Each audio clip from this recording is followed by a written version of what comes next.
Et salut petite personne de YouTube, j'espère que tu te portes bien. Aujourd'hui, je te retrouve pour le Mood of the Day, parce que comme tu sais bien, je m'appelle Laure et j'aime l'ouvrir sur différents sujets.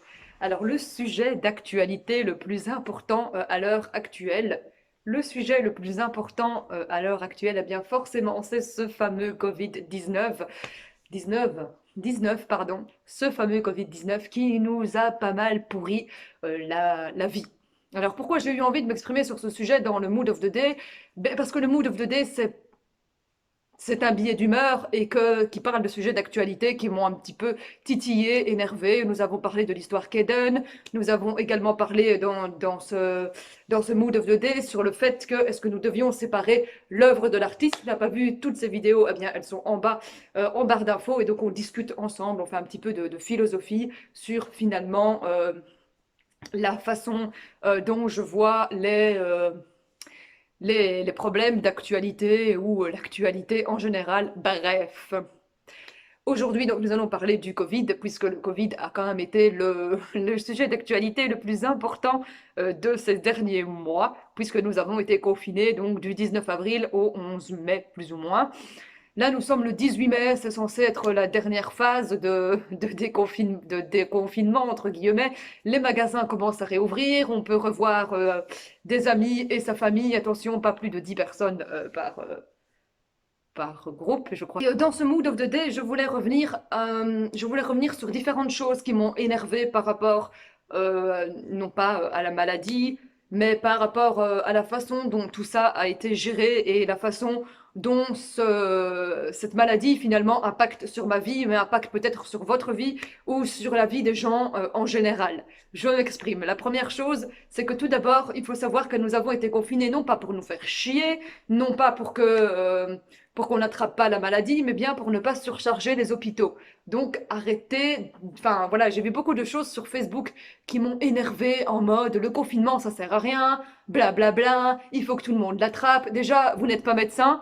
Voilà, moi je ne m'exprimerai pas sur le sujet parce que j'estime que je ne suis pas médecin et donc je ne suis pas légitime à donner mon avis là-dessus. On va dire que même si le gouvernement, on a l'impression qu'on ne sait pas ce qu'il fait, le confinement a été fait pour une simple et bonne raison, de ne pas surcharger les hôpitaux, parce que forcément, il y avait déjà pas beaucoup de lits.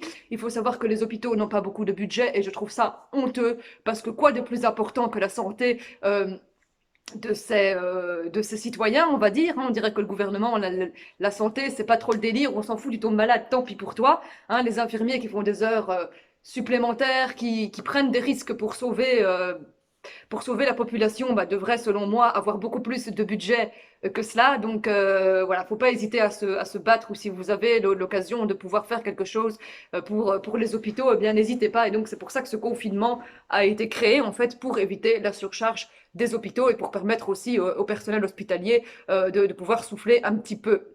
Parce que c'est vrai que c'est une maladie qui a été relativement virale, relativement contagieuse et qui a touché toute la planète. Donc forcément, si on n'avait pas fait des mesures de confinement, vous imaginez à quel point seraient les hôpitaux, il y aurait une file pas possible et tous les gens contaminés, etc. Par ça. Donc voilà. Alors certes, le confinement, ça a été chiant, hein, ça n'a pas été facile pour tout le monde, et je le conçois très bien. J'en ai été la première qui était impactée. Je ne suis pas quelqu'un qui sort spécialement beaucoup, mais je suis quelqu'un qui a besoin de beaucoup de relations sociales. Comme tu le sais, j'aime parler, j'aime rencontrer des gens, et c'est vrai que le confinement m'a fait du mal dans le sens où dès que je m'ennuyais, en fait, je sortais, j'allais faire quelque chose, j'allais dans les magasins, j'achetais pas forcément, mais voilà, j'avais un petit rituel, et tout ça a été très très compliqué pour moi de devoir rester chez moi tout en n'ayant pas la possibilité de faire quelque chose. Je déteste rester là à attendre et à subir finalement, même si je sais que c'est bon pour ma santé, c'est bon pour la santé des autres.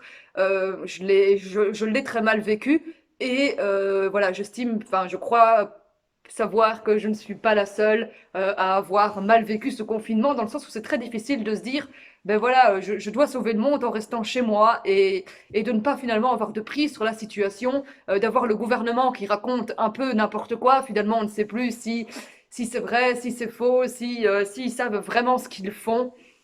Mais voilà, ça a été très très compliqué, et j'ai été voilà la quarantaine, ça a vraiment pas été facile pour moi, pour ces raisons que je viens de vous évoquer, mais aussi également sur le fait que je suis deux formations et que ces formations, du coup, ont dû se faire via une plateforme e-learning. Et ça, voilà, moi je ne supporte pas de travailler par vidéoconférence, hein. Si vous allez dire c'est bizarre pour une youtubeuse, elle aime bien se filmer, etc. Oui, certes, mais la vidéoconférence, je trouve que ça perd de son humanité. On est beaucoup moins proche des gens et de contacter les profs, c'est très très difficile. Et du coup, ben voilà, j'ai peur que le Covid-19, donc que le confinement, que toutes ces mesures, certes indispensables, impactent un petit peu sur mon parcours professionnel. Et bah, ça me dérange fortement parce que j'ai peur pour mon avenir. J'ai vraiment peur de ce qui va se passer, de ce que ça va donner. Hein, j'ai fait partie de ces fameuses personnes qui ont dit, ouais, 2020, ce sera trop mon année, enfin, je vais pouvoir décoller. Et je me rends compte qu'en fait, 2020, c'est une grosse catastrophe sociale, économique et culturelle. Que on... Comment je vais expliquer ça? Je veux dire, voilà, dans les deux formations que je suis, ben, j'ai l'impression que c'est beaucoup plus difficile d'avoir un suivi correct en termes de e-learning. Pour une des deux, on ne sait absolument pas ce qui va advenir de notre travail de fin d'études. Il se peut qu'on doive changer de sujet, il se peut qu'on soit reporté à l'année prochaine. Et clairement, ben, ça me ferait royalement hein, que le Covid fasse en sorte que je doive reporter enfin, mon TFE à l'année prochaine puisque ben, j'ai quand même envie d'avoir ce diplôme. Voilà. Je suis, si tu ne le sais pas, j'ai déjà un diplôme en communication et journalisme, mais on va dire que la communication et le journalisme, c'est un secteur un petit peu bouché. Donc je cherche aussi de l'emploi sur le côté, mais avec la crise économique et en ayant presque 30 ans, je ne suis pas la personne qu'on va engager en premier lieu. Donc voilà, j'ai peur de la crise économique, j'ai peur de me retrouver dans un monde encore plus difficile que celui dans lequel je vis.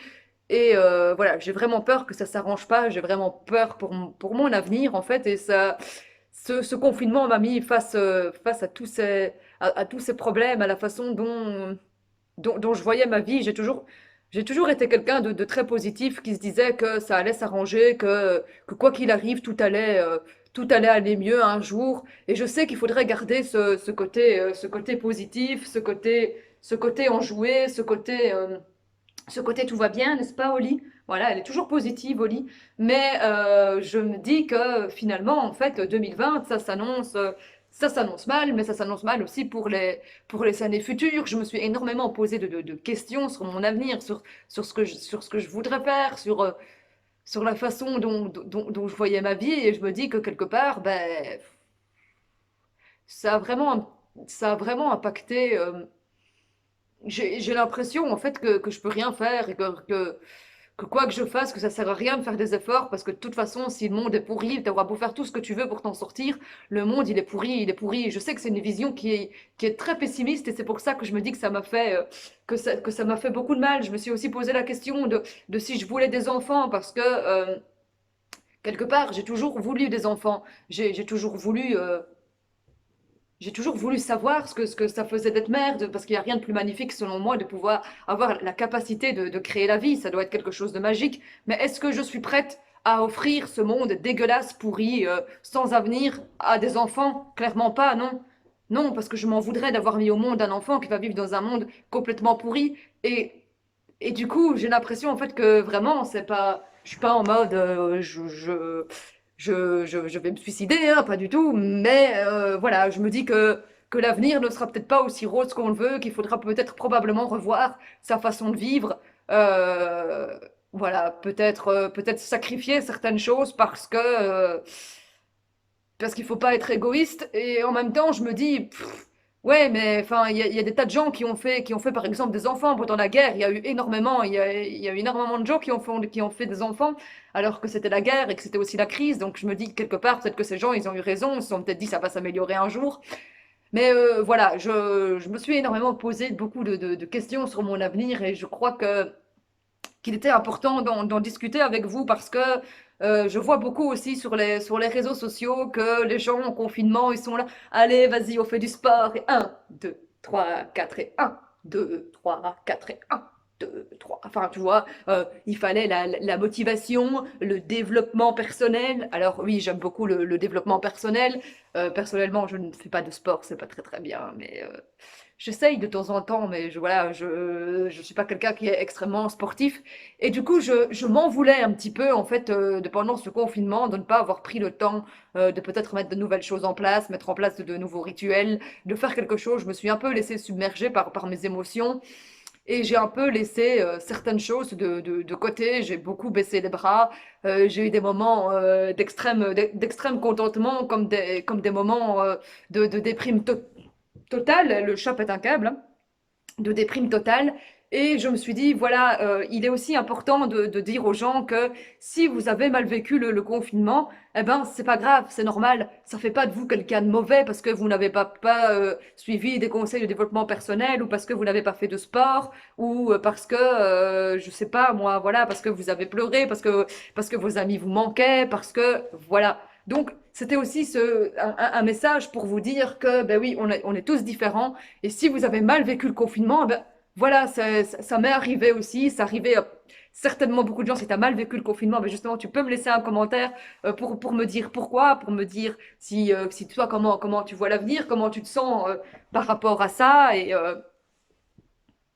Et voilà, parce que on est avant tout des êtres humains et tout le monde ne peut pas être heureux, tout le monde ne peut pas toujours prendre la situation du bon côté. Voilà, ça arrive d'être déprimé, ça arrive d'être pas bien, ça arrive d'avoir peur. Et c'est vraiment ça que je voulais faire passer à travers ce mood of the day, parce que j'ai eu l'impression que pendant le confinement aussi, on pouvait pas se plaindre, il fallait que tout soit rose et violette, qu'on comprenne. Et je fais oui, et certes, et je comprends que ce soit fait pour notre santé, pour la santé des autres, pour que le personnel soignant ne soit pas sacrifié, enfin ne soit pas ne soit pas surchargé. Mais voilà, ça a été très difficile vu qu'on est une société qui sommes entre guillemets très sociale. On fait, en Belgique surtout pendant l'été, il y a énormément de festivals. Nous, on avait l'habitude de sortir dans un parc, d'aller pique-niquer avec des amis, par exemple, et ça n'a pas pu se faire. Il a fait beau, et donc voilà, je comprends que ça a été difficile pour vous, et il n'y a pas de honte à le dire, et il n'y a pas de honte si vous n'avez pas mis en place un nouveau projet ou faire trois fois plus de sport.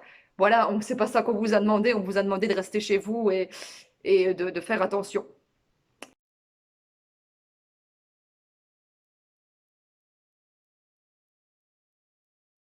Là, on en est maintenant au déconfinement.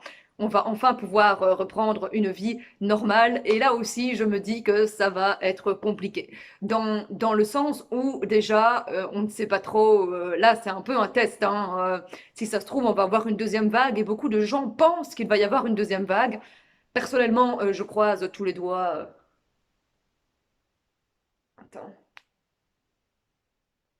Voilà, je croise les doigts autant que je peux. Si je pouvais, je croiserais aussi les orteils. Sinon, je peux te dire euh, paix et prospérité. Voilà, on commence tout doucement à réouvrir les magasins, à faire attention. Et pourtant, je reste choquée de certaines personnes.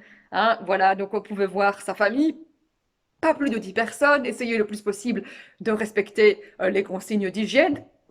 Pardon, les consignes d'hygiène, c'est-à-dire se laver les mains régulièrement, ne pas rester à une distance de sécurité. Voilà. Et j'en vois certains dans ma ville, dans certains endroits qui sont là à 40, en train de se faire la bise, de se serrer, de faire des accolades, peut-être sans masque, à boire dans le même verre, etc. Et je me dis, ok les gars, hein, c'est bien, on sait bien que c'est le déconfinement, on sait bien que ça a été très très difficile pour vous de ne pas voir vos amis, de ne pas voir votre famille. Mais s'il vous plaît, quand on vous dit qu'il y a encore des règles de sécurité, que c'est encore dangereux, qu'il faut faire attention, que on n'est même pas sûr que l'immunité existe encore à l'heure actuelle. Apparemment, on n'en est pas certain que si on l'a chopé une fois, on peut ne plus le choper. On n'est pas sûr que ça va pas revenir parce que ça pourrait être un virus comme la grippe. Donc je dis voilà, et les gens ne font pas attention. Et je fais ça aussi quelque part, c'est un truc qui m'énerve parce que j'ai l'impression que c'est un peu de l'inconscience et que si on a une deuxième vague, ça va être les premiers à râler et ça m'énerve. Je sais que c'est dur, mais on vous dit que vous pouvez voir certaines personnes, mais allez voir certaines personnes, commencez pas à vous réunir à 40. Voilà, déjà ça, je trouve ça un petit peu aberrant. Donc voilà. Après, j'ai envie de dire à ces personnes, si vous le chopez, ben, venez pas râler après ou venez pas râler sur le confinement parce que on vous demande de voir que 10 personnes. Me dites pas que c'est compliqué de ne voir que 10 personnes enfin voilà, d'essayer en tout cas de respecter le plus possible les règles d'hygiène. C'est sûr que notre vie va changer. Peut-être qu'en 2020, le fait de se faire la bise, de se serrer la main, va disparaître. Maintenant, ça va être un petit check ou voilà. Ou comme disait quelqu'un aussi, n'hésitez pas à prosterner-vous devant moi. Ou voilà, moi j'aimerais bien qu'on me dise bonjour en mode namasté. Namasté. Voilà, j'aime bien dire namasté, ça t'apporte tout de suite du bonheur et de la paix intérieure. Du coup, voilà, vous me saluerez en mode namasté. Non, voilà. Mais enfin, je veux dire, voilà, les relations sociales de 2020 vont fortement changer. Et je pense que ce serait quelque chose de très intéressant à développer, de voir un petit peu comment ça va se passer. Et si la bise va vraiment disparaître ou si les gens vont finir par se refaire la bise. Ça, c'est vraiment une question que je me pose. Mais en tout cas, voilà. Je sais que c'est le déconfinement, mais faites encore très très attention. Respectez les règles pour éviter une deuxième vague et pour éviter justement une surcharge des hôpitaux et qu'on soit obligé de passer l'été enfermé entre quatre murs. On a la chance de pouvoir sortir, certes tout n'est pas ouvert, certes il n'y aura pas de bar, certes il n'y aura pas de festival, certes il n'y aura pas de fête ou ce genre de choses, mais on aura quand même la chance de pouvoir sortir, de pouvoir se réunir en petits groupes. Donc faites très attention à vous et c'est aussi important pour votre santé, autant pour votre santé que pour la santé des autres. La deuxième chose qui m'énerve et qui n'est pas des moindres pour quelqu'un qui est une grande consommatrice de culture, euh, voilà, ce qui m'énerve, c'est que genre on réouvre les parcs d'attractions, genre Paradise, etc. Certes que vous abonnez, bla bla bla bla. Mais par contre, on laisse fermer les musées, on empêche les petits artistes de faire des concerts, ne serait-ce que même en plein air à 50 personnes en plein air espacées d'un mètre. Ben, c'est rien. Enfin, je dis voilà, je vous dis pas qu'il faut faire un festival comme Dour ou comme même Ronquière, qui est un petit festival mais qui brasse quand même pas mal de monde. Je vais dire voilà, on ne vous demande pas de faire le festival. Certes, certes c'est triste. Certes, voilà, on ne peut pas forcément. Il y a des musées qui ne vont pas pouvoir réouvrir ou ce genre de choses. Et je trouve ça extrêmement dommage parce que qu'y a-t-il de plus important? Certes, la santé, mais qu'y a-t-il de plus important que la culture? Et j'ai l'impression que là, déjà, la culture n'avait pas beaucoup de budget parce que les gens s'en foutent royalement de l'enseignement, de la culture. Hein. L'important dans notre monde, c'est plus d'être cultivé à l'heure actuelle. J'ai l'impression. Et c'est quelque chose qui m'attriste énormément parce que je trouve qu'il n'y a rien de plus important finalement que d'avoir accès à des services culturels. Aujourd'hui, j'ai l'impression qu'on dit ah ben celui-là il est artiste, tant pis, ou tel musée, eh ben, il a plus de budget, tant pis, on va le fermer. Alors que voilà, comme j'avais déjà fait une vidéo notamment là-dessus sur mon ancienne chaîne où je disais que voilà, il y a la culture à l'heure actuelle, ça semble totalement désuet. Tant que les gens sont en bonne santé, travaillent. Ben voilà, la culture, c'est du loisir, c'est pas important. Hein. On a l'impression en fait que le gouvernement, il se dit, moins les gens seront cultivés, plus ils pourront être des moutons, et plus les gens sont cultivés, plus ils vont se poser des questions, et plus ils vont vouloir un petit peu supprimer toutes les... puis ils vont vouloir se rebeller contre le système, et ça, on ne veut pas. Et voilà. Et aujourd'hui, j'estime aussi que la culture a été énormément oubliée pendant cette crise du coronavirus.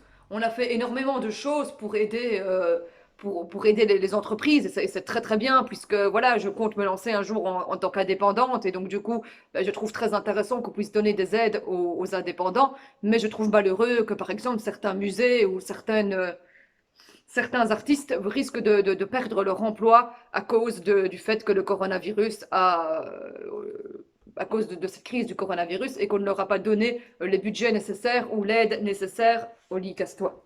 C'est de l'eau. Allez, casse-toi, c'est à moi. Qu'on n'ait pas donné les budgets nécessaires à la culture ou de leur donner un moyen de s'en sortir. Encore une fois, j'ai toujours l'impression que c'est la culture qui est oubliée au profit de l'économie ou comme la santé qui est oubliée pour l'économie. Et vraiment, vraiment, vraiment, je me suis rendu compte qu'on vivait dans un monde bien triste. Et j'ai qu'une seule hâte que cette année 2020 se termine. Voilà, mais c'était un petit peu, j'avais envie de discuter de tout ça avec vous parce que je me sentais vraiment vraiment pas très bien, peut-être pas légitime, ou de me dire que moi j'avais rien fait pendant le confinement alors que des gens avaient fait plein de trucs, ou que voilà, que les gens n'étaient pas choqués. N'était pas choqué de certaines choses. Et voilà. Je voulais vraiment t'exprimer tout ce qui m'énervait par rapport à cette crise du coronavirus. Et c'était vraiment important en fait que je te fasse cette vidéo dans le mood of the day. Donc j'espère que ça t'a plu. N'hésite pas toi non plus à me dire comment tu as vécu cette quarantaine, comment tu vois ton avenir, comment tu vois 2020, comment tu vois 2021. Enfin, tout ça, tout ce que tu ressens, voilà, c'est vraiment une vidéo pour te montrer que t'es pas le seul, si tu ne te sens pas bien, et surtout, ben, que voilà, que tu n'hésites pas à me dire ce que tu as ressenti. Ce sera avec plaisir que je te répondrai et que j'essayerai voilà. C'est avec plaisir que je te répondrai pour te soutenir. Toi aussi, je vous envoie énormément de courage, je vous envoie beaucoup de solidarité. Et s'il y a des gens qui travaillent, qui sont caissiers, pompiers, ambulanciers, policiers, infirmiers, médecins, eh bien, vous, je vous souhaite beaucoup, beaucoup de courage et je vous envoie toute ma solidarité parce que vous êtes vraiment les personnes les plus importantes de notre système. C'est vrai qu'on ne se rend pas compte.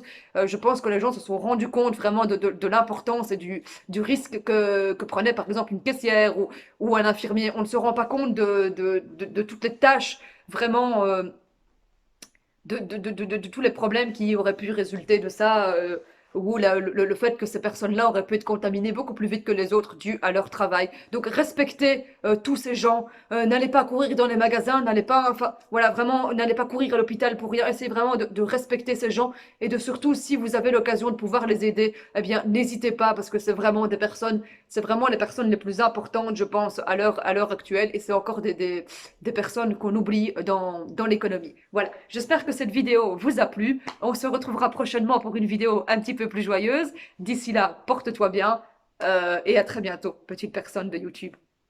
Salut.